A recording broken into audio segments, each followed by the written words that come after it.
आणि नाही शिकली, शिकण्याच्या टायमात तू बाकीच्या गोष्टीत पडली तर मग लग्नात तू बाप तुला सिलाई मशीन देणार.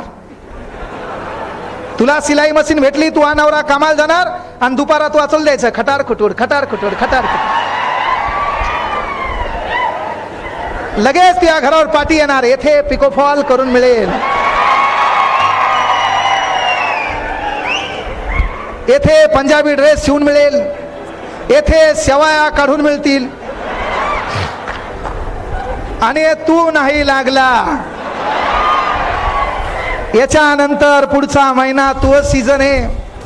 तुला सायकल मी घेऊन देणार, त्याच्यावर गाडा मी टाकून देणार, 3 भाव टाकणार, 5 रुपये 10 रुपये 15 रुपये. तो फक्त एक नारा पाठ करायचा, गाढ हे गोड हे गार हे गोड हे ना. नसता गावाकड चक्की टाकायची, चक्की आली दळण घेऊन गरारा गुरु